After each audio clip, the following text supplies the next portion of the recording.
মা লক্ষ্মী কি শুধুমাত্র বড়লোকদের কৃপা করে, গরিবদের কৃপা করে না? এরকম ধারণা অনেকেদেরই থাকতে পারে, কিন্তু একটা কথা জেনে রাখা দরকার।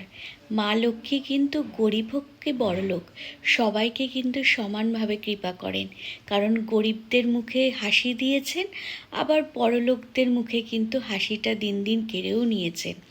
তাই গরিব হোক বা বড়লোক হোক, এক একজনকে এক এক রকমভাবে কৃপা করে। কাউকে টাকা পয়সা ধন সম্পত্তি দিয়ে ভরিয়ে দিয়েছেন, আবার কাউকে বন্ধু বান্ধব আত্মীয় পরিজন হাসি মুখ দিয়ে ভরিয়ে রেখেছেন। দুজনেই কিন্তু সুখী, কিন্তু দৃষ্টিভঙ্গিটা এক একজনের এক এক রকম। প্রিয় বন্ধুরা, আশা করছি তোমরা সবাই খুব ভালো আছো। আমার একটা বন্ধু কমেন্ট করেছে আমাকে যে মা লক্ষ্মী আমার সংসারে কৃপা করেনি। কারণ হচ্ছে আমার যেহেতু আমার শ্বশুর বাড়ি, যেহেতু বাড়ি ঘর কোনো রং নেই, দেয়ালে দেখতেই পাচ্ছ অনেক রং পেন্সিলের দাগ, তো অনেক বছর ধরেই রং করতে পারছি না। তো সেই কারণেই উনি বলেছেন যে আমার ঘর পরিষ্কার পরিচ্ছন্ন না, মা লক্ষ্মী আমাকে কৃপা করে না। কিন্তু মা লক্ষ্মী আমাদের কিভাবে কৃপা করেছেন সেটাই হচ্ছে তোমাদের সাথে আমি শেয়ার করছি। মা লক্ষ্মীর আমি প্রত্যেক বৃহস্পতিবার লক্ষ্মী মায়ের ঘর স্থাপন করি, লক্ষ্মী মায়ের পাঁচালি পড়ি, এবং পাঁচালিতে যেসব কথাবার্তাগুলো লেখা আছে, যেরকম হিংসা, লোভ, ক্রোধ, এইগুলো করতে না, সেইগুলো হচ্ছে আমি করি না। এইভাবে কিন্তু মা লক্ষ্মীর পথ অনুসরণ করে কিন্তু আমার সংসারে অনেক উন্নতি হয়েছে। আজকে আমি তোমাদের জানাচ্ছি যে কি কারণে আমরা ঘরটা রং করতে পারি না। সেই কারণটা হলো যে আমি তোমাদের আগেই জানিয়েছি যে আমার শাশুড়ি মা মনসা শীতলা মার মানসিক করেছিলেন। তো আমরা ঘর রং করতে গেছি প্রত্যেক বছর রং কিনেও এনেছি, রং মিস্ত্রিকেও নিয়ে এসেছি, কিন্তু ঠিক যখন হচ্ছে আমরা প্রস্তুতি নিচ্ছি তখনই কেউ না কেউ কোনো রোগে আক্রান্ত হয়ে হসপিটালে ভর্তি হয়েছে, কিংবা এমন রোগ হয়েছে সেই কারণে ডাক্তার দেখিয়ে অনেক অনেক রিপোর্ট করতে হয়েছে। এই কারণে রঙগুলো আর করা হয়নি। কারণ ডাক্তার দেখিয়ে হসপিটালে ভর্তি হয়ে প্রায় আমাদের প্রত্যেক বছর 80,000 থেকে 1 লাখ টাকা খরচা হতো। এই কারণেই ঘর এখনো রং হয়নি। আর মা শীতলা পুজো করেছি বিয়ে বাড়ির মতো 21টা ঢাক দিয়ে, সেখানেও অনেক কি খরচা হয়েছে। সেই কারণে আমরা এই 1 বছর রং করিনি। অবশ্যই খুব তাড়াতাড়ি রং করব। কিন্তু একটা বন্ধু এরকম আমাকে কমেন্ট করেছে যে আমাকে মা লক্ষ্মী কৃপা করে না। তো তোমাদের এখন আমি সেই কাহিনী জানাবো যে কি করে মা লক্ষ্মী আমাদের কৃপা করেছেন। আমি খুব গরিব ঘরের মেয়ে, গরিব ঘরের এতটাই মেয়ে যে আমি বেড়ার বাড়িতে ভাড়া থেকে বড় হয়েছি। 5 কিলোমিটার হেঁটে স্কুলে যেতাম, আবার স্কুল থেকে আসতাম, এইভাবে পড়ালেখা করেছি। তারপরে আমাদের নিজস্ব বাড়ি হয়, নিজস্ব বাড়ি হয়ে তারপরে কিন্তু এই শ্বশুরবাড়িতে বিয়ে হয়ে আসি।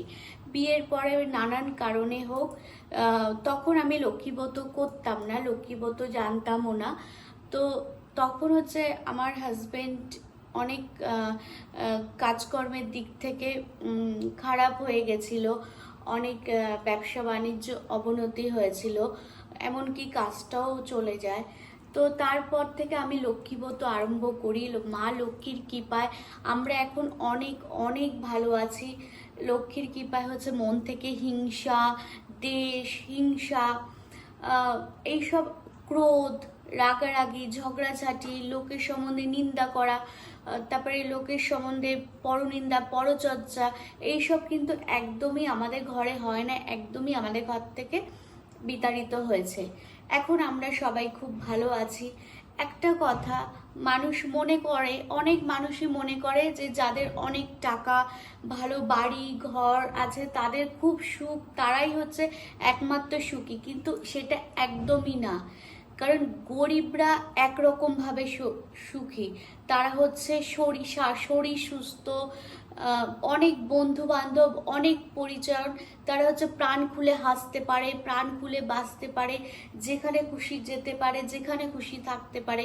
কিন্তু যখন মানুষ বড় লোক ধীরে ধীরে হয়, আস্তে আস্তে কিন্তু আত্মীয় পরিজন তাদের দিন দিন কমতে থাকে, একদমই কমতে কমতে মানে না থাকার মতো হয়। এমনকি অনেক বড় লোক আছে, বাবা মা আছে, বৃদ্ধ বাবা মা আছে, তাদের ছেলে বৌমা বিভিন্ন কারণে হোক তাদের সাথে থাকে না, পারিবারিক অশান্তির কারণে হোক কিংবা কোনো হচ্ছে প্রফেশনের দিক থেকে হোক, বাবা মার সাথে একসাথে থাকতে পারে না। তাদের হয়তো বিরাট বড় বাড়ি, বিরাট গাড়ি আছে, অনেক সম্পত্তি, কিন্তু কোনো গরিব মানুষ হয়তো সাধারণ একটা ঘরে আছে, ছোট একটা ঘরে থাকে, কিন্তু সেখানে বাবা মা সবাইকে নিয়ে কিন্তু সুখী পরিবার। তার মানে একটা কথা ভাবলে কিন্তু হবে না যে বড়লোক মানে খুব সুখী, খুব আনন্দ আছে, তা কিন্তু নয়। বড় লোকদের মনে যা কষ্ট, গরিবদের মনে কিন্তু অত কষ্ট নেই। বড় লোকদের মনে যা চিন্তা, গরিবদের মনে কিন্তু অত চিন্তা নেই। তাই গরিব হোক বা বড় লোক হোক, মা লক্ষ্মী কিন্তু এক একজনকে এক এক রকমভাবে কৃপা করে এবং তারা সবাই সবাই খুব খুশি। শুধুমাত্র অনেকেই ভাবে যে আমার প্রচুর টাকা হলে অনেক সুখী হব, অনেক আনন্দ থাকবো, কিন্তু অনেক আনন্দ হয়তো পাবে সে, কিন্তু আবার অনেক আনন্দ কিন্তু জীবন থেকে আস্তে আস্তে কিন্তু হারিয়েও যাবে। তাই আমি বলছি আমার নিজস্ব অভিজ্ঞতা দিয়ে যে আমি খুব গরিব ছিলাম, খুব গরিব, এতটা গরিব হয়তো কেউ ভাবতেও পারবে না। কিন্তু আজকে হয়তো অনেক টাকা পয়সা আছে, অনেক কিছু আছে, কিন্তু সেই গরিব থাকার যে সেই সময় যে আমি সুখটা পেয়েছিলাম, যে আনন্দ পেয়েছিলাম, যে মানে প্রাণ খুলে থাকতে পারতাম, সেইটা কিন্তু বড়লোক হওয়ার পরে মানুষ থাকতে পারে না। তাই আমি আমার বন্ধুদের বলবো যে খারাপ কথা চিন্তা ভুলে গিয়ে, লোকের সম্বন্ধে নিন্দা পরনিন্দা পরচর্চা এইসব কথা ভুলে গিয়ে শুধু সুখে থাকতে হবে, সুখে থাকতে জানতে হবে। আমাকে নিয়ে ভাবতে হবে, আমাকে মানে আমাকে না, তোমাদের নিজেদেরকে নিয়ে ভাবতে হবে, নিজেরা কি করে আরও ভালো থাকবে, আরও খুশি থাকবে। একটা কথা ভাববে যে টাকা বেশি হলেই সুখে থাকা যায় না, টাকা কম থাকলেও সুখে থাকা যায়। শুধু থাকতে হয় পরিবারের প্রত্যেকটা মানুষের মধ্যে ভালোবাসা, প্রত্যেকটা মানুষের মধ্যে মিল, আর প্রত্যেকটা মানুষের মধ্যে সুখে থাকার চেষ্টা। আর এখন মা লক্ষ্মীর আরাধনা আমি প্রত্যেক বৃহস্পতিবার করি, অনেক কৃপা করি, অনেক কৃপা পেয়েছি। সেই কৃপার কথা তোমাদের মাঝে মাঝে আমি শেয়ার করি। আমি মা শীতলা মনসা পুজোর টাই তোমাদের বেশি দেখায়। এবারে অবশ্যই তোমাদের মা লক্ষ্মীকে কীভাবে সন্তুষ্ট করেছি, কিভাবে সেবা করেছি তোমাদের অবশ্যই দেখাবো।